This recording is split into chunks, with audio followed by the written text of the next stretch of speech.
Hi, this is Steve Hertzberg from Prairie Fire Productions, www.prairiefireproductions.com. This is one of our cool tools tips that we put up on the website and put on YouTube once in a while. And today we're going to be talking about a light stand. I know you're thinking a light stand is a cool tool, but this just isn't any light stand. This is a Matthews Magic Stand, and it really is magic. First of all, like everything else Matthews makes, this is a completely portable stand. Now this video is being shot by my good friend, photographer Ed Benson. Ed, if you would just pan down a little bit for me. You'll notice that all Matthews stands are really solid and sturdy. This is film set equipment. That wheeled base comes off and folds up absolutely flat for transport. Matthews stands are used to being on rip trucks. So the column pulls, the wheels fold flat. It's a heavy stand, but it travels extremely well. A couple things that you'll notice as you come up. I've put a clamp on my stand. I'm going to explain why I do that in a moment, but there's a reason that I've put that there, and we'll talk about it toward the end of the video. Now, this is expandable to about 12.5 feet, so it's a pretty tall stand. And let's talk about some of the very special features on it. Again, you know, light stand, hat tree, big deal. No, not hat tree, big deal. This is a big deal light stand. If I were only to have one light stand in my studio or one type of light stand, I would have all Magic stands.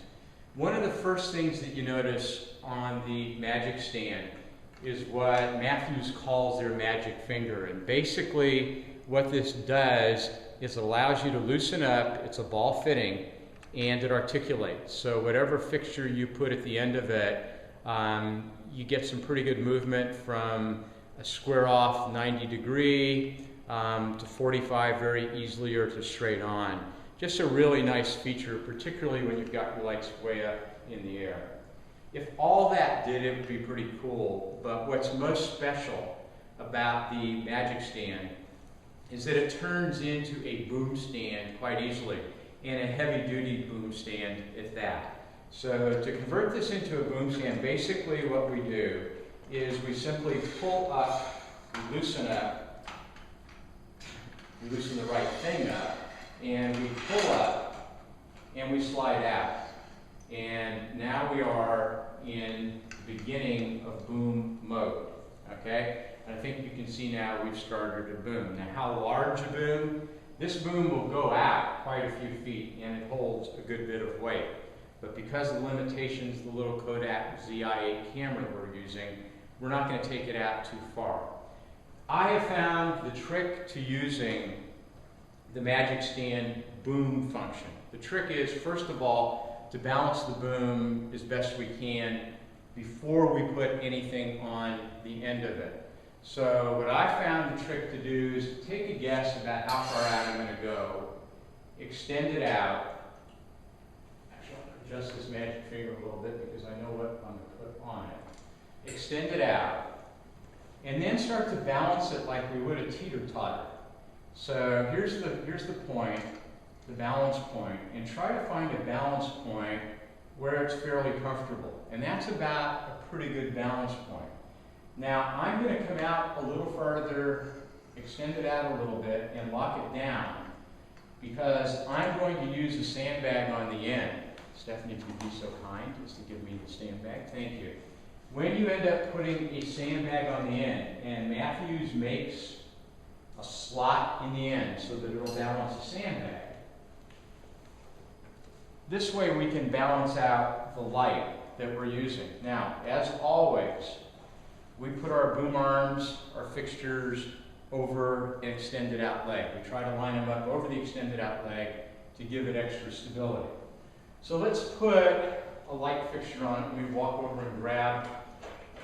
This is a Profoto D1, and on it, let me show you the Profoto D1 head. These are my new heads from Profoto. Is a Profoto soft dish. I've been using this setup quite a bit to shoot Paramount or beauty lighting, and in a future video and website entry, I'm going to focus on Paramount or beauty lighting. But simply what we do is we don't bang the stand with the head, but you can tell we're doing this, you know, this isn't our profession. So we simply mount the head on the stand, get it nice and tight, articulate that magic finger a bit to where we want it coming down, and it's probably the angle I'll want. Okay, everything's nice and tight. We're out over a leg. And now I'm going to rebalance just a bit, just to make sure I've got it correct the way I want it. Okay, that's good balance. And then tighten up everything along the way.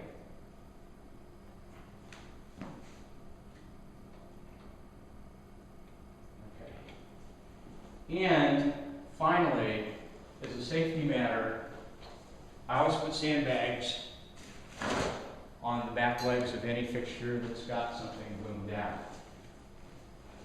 Now, the most important part, and then I'll raise it up and get the height out of it that I want, which would be just about right. Stephanie, if you'd step under for me. Now, I obviously don't have the lights hooked up yet, but this would be about the right way I would like Stephanie. I'm looking up. If you would just stand still for a second. What I'm trying to do is I would try to get this light at the 12 o'clock position, her eyes to get paramount or butterfly lighting. It's called paramount lighting because the great still photographers at Paramount Studios use this pattern on all of their movie stars. And it creates that very beautiful pattern. What you'll do is you'll get a specular highlight on her forehead, a little specular highlight at the tip of her nose probably, and then a butterfly right under her nose. It is pretty hard lighting, not terribly forgiving. It takes pretty good complexion, pretty good young skin to do it. But it is the lighting they used in the studios on all of that glamorous lighting. A couple things about this lighting form. And Stephanie, you can relax just a little bit. You can stay in your spot. This is a form where if the model moves even slightly, you've got to move your lights. That's the first thing, because that butterfly will turn into loop, and I'll do an entire video and tutorial on this at some other time.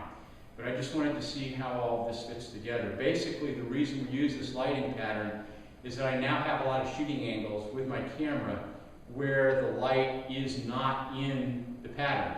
And if I were to take the boom off to the side, I could get the same angle on her without a problem.